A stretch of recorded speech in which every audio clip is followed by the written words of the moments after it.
Shine your life, kids. I hope you all are well and enjoying your holiday and the lovely weather. As you can see, I'm out cycling.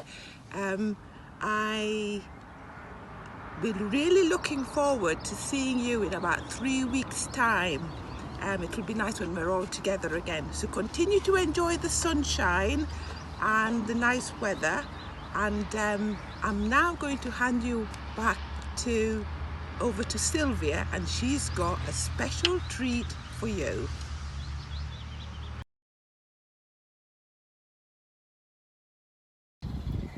Hi boys and girls, it's Sylvia here. It's my very first week of doing the story, so I'm a little bit nervous. And we've got Bailey, come. So he's his first week in class, so I brought his pineapple, so I hope he's good. Come on, come. There we go.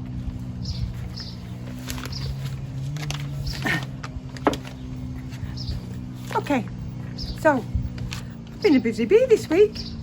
I've even bought a busy bee to show you how busy I've been. It's Wednesday today and it's really, really hot. I'm assuming that you're out playing at the minute. When you get this, it'll be Sunday. So you might watch this on Sunday and you might not. But it's really hot, so I'm assuming you're going to be playing and you'll have a great week. We're out in the garden today, as you can see. You should be able to hear the birds chirping. You might even hear the bees buzzing around. I'm not scared of bees, so they won't bother me if they come buzzing by. One's just gone by now. You might hear them on the machine. Anyway, why have I been busy this week? I've been picking up litter. You might know all about that because it's Clean Up Britain Week and it's in your schools. So before you broke up, you might have seen it. It's a campaign all month. I think it's from May till June, cleaning up litter. Can you see that? And on the back, if I can get you that, it's got some little boys and girls picking up litter. I know some of you do it anyway, because you're very good that way. And this week, it fits in very nicely with this week. This week's talk, I was going to say story, but it's a talk really. It's got all about pollution solution. Sounds a bit complicated.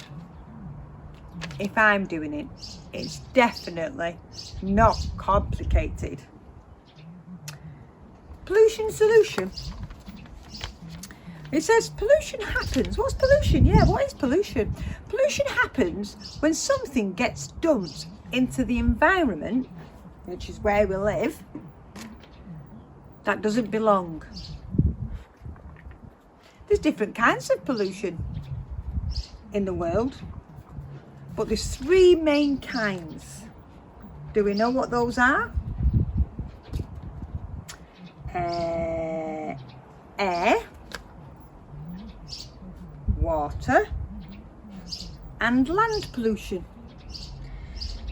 So the big problem with air, when the air gets polluted, and some of you might know this and might experience this, when the air gets polluted, it causes a problem with people who can't breathe very well, doesn't it? Struggling to breathe. What are the kind of things that affect the air, do you think? What kind of pollutants, things that mess up the air? What do you think those could be? Yeah, that's good.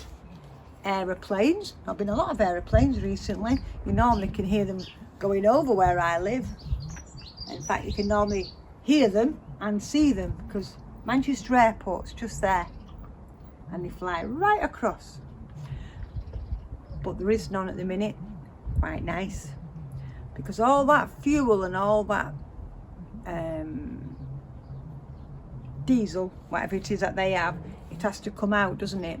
So all them planes flying, it all goes into the air, and we have to breathe all that. And then there's all the factories and machinery, all that goes into the air, all those kind of things. They affect us. Things that we burn, that goes into the air. Do you know, when I was a little girl, on bonfire night, everybody had bonfires, everybody. You're not allowed to do that now. And we all had coal fires. But to try and make the air better, they stopped all that. You're not allowed to do that now. So people can breathe better. And our cars, we have unleaded petrol now, because the lead in the petrol is very bad for us. So all those things made the air horrible for us to breathe. So we are getting better about what makes the air bad.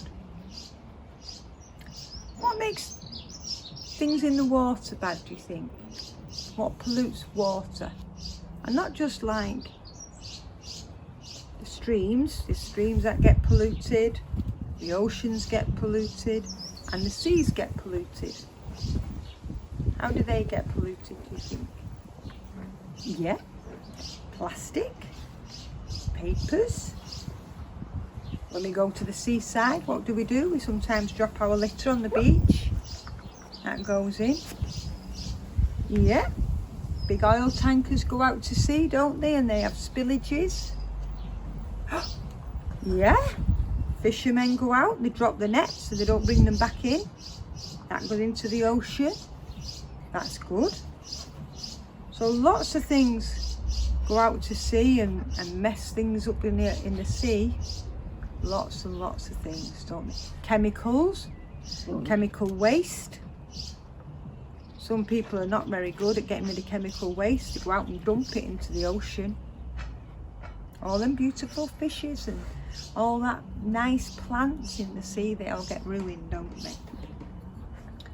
And then we've got the land, haven't we? What we live on. We mess that up, don't we? Because we drop things. Again, we pour chemicals on it, spray things. So we pollute things, don't we? I just stopped Bailey making a noise. Good boy. So we mess things up. So we're trying very hard, I think. Everybody's trying very hard to do things better regarding the earth. But today,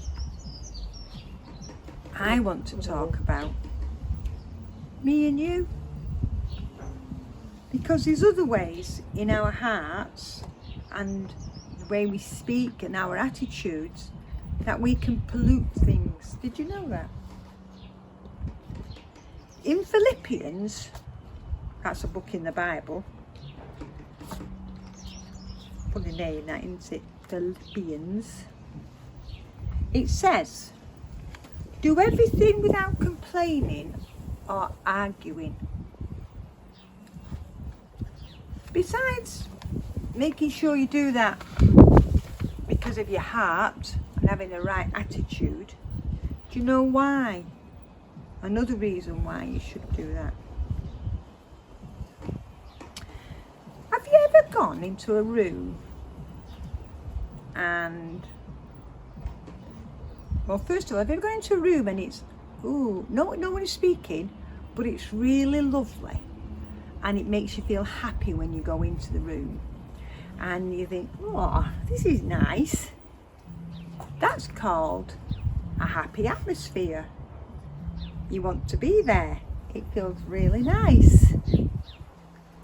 Have you ever gone into a room or a car or maybe a classroom when you think, this doesn't feel very nice. No one said anything, but it just doesn't feel very nice. That's because it's not a nice atmosphere. And quite possibly, two differences there is, The nice one is because everyone before you've gone in the room or that place has been really kind and they've said nice things, and it's very nice. The second one is because something not nice has happened. So someone's either been shouting, or they've been told off, or they've fallen out. You see, our words and what we say and how we act and what we do creates an atmosphere. Did you know that? It does. And that's why in Philippians it says, do everything without complaining. Don't always do that. Or arguing.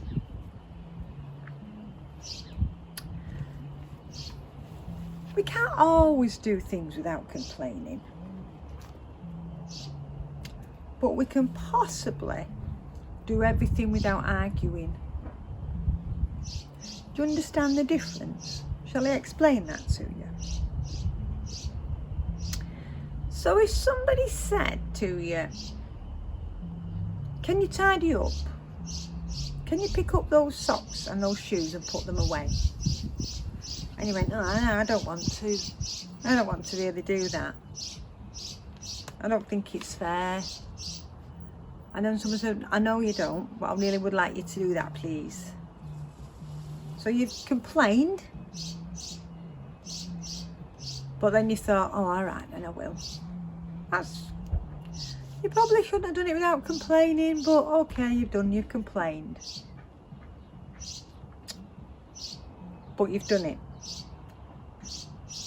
The person like Sasha would have thought, well, that was a good job done, thank you. Thank you very much, that was nice, that. So that would create a nice atmosphere and everything's done well. But if you decided to think, no, I'm not. Why should I pick those up? Them are not all my socks. I'm not doing it. I want to watch television. You're going into arguing. And what will happen then is, the person that's asked you to do something will say, I've asked you to do that. I would like you to do that. And then you say, nope, not doing it. And then the other person might say, well, you're being naughty now. If you don't do that, you're going to be in trouble. Then you become upset. And then you start arguing. And then you do get into trouble. And then what happens? Somebody gets into real trouble. And then that's when the atmosphere changes. And you might be not allowed to watch television, you have to go to bed early, you can't have sweeties. So it all changes. That's because you've argued. And the atmosphere changes. And it's the same when you argue with your brothers or sisters or your friends. So that's why the Bible gives us instructions to stop things. And that's about polluting the atmosphere with our words, and sometimes about the way we act. So today, Jesus is asking you, try your very best not to do that. And it says also in Colossians, try to do things as though you're doing it for Jesus.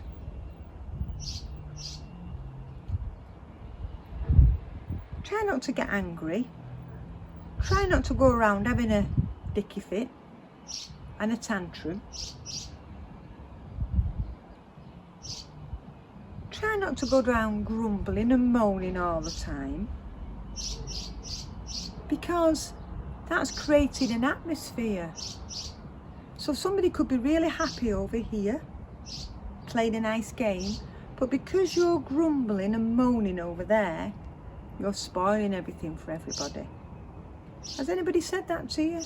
Look, you're spoiling it. You're spoiling everything. Jesus would ask you not to do that. And it says here,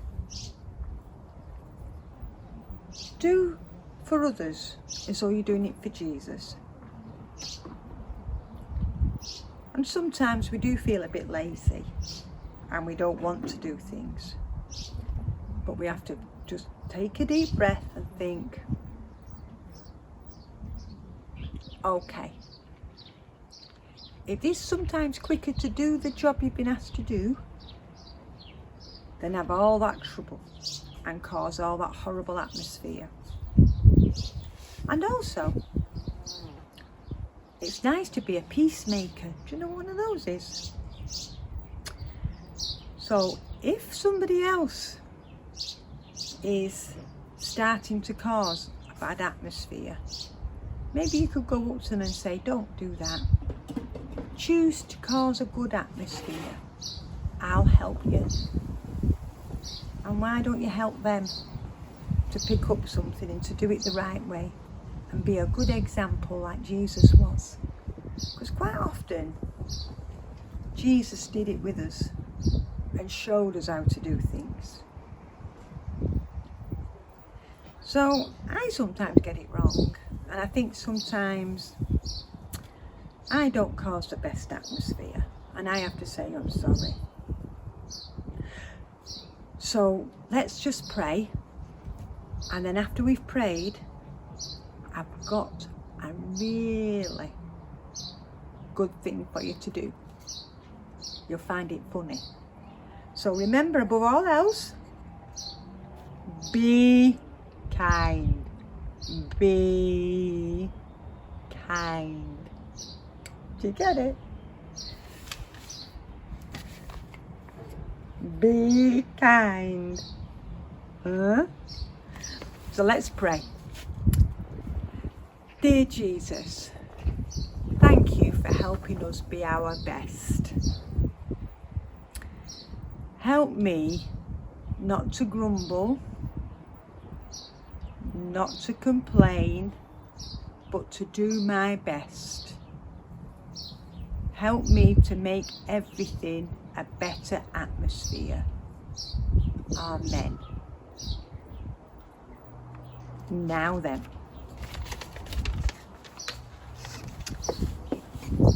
25 years ago, 5, 10, 15, 20, 25 years ago, a big cargo ship was sailing through the ocean, and it had containers on it. In one of those containers was 29,000 plastic ducks. There was also some frogs, and there was also some turtles, but there was 29,000 plastic ducks. Unfortunately, some of those containers fell into the ocean.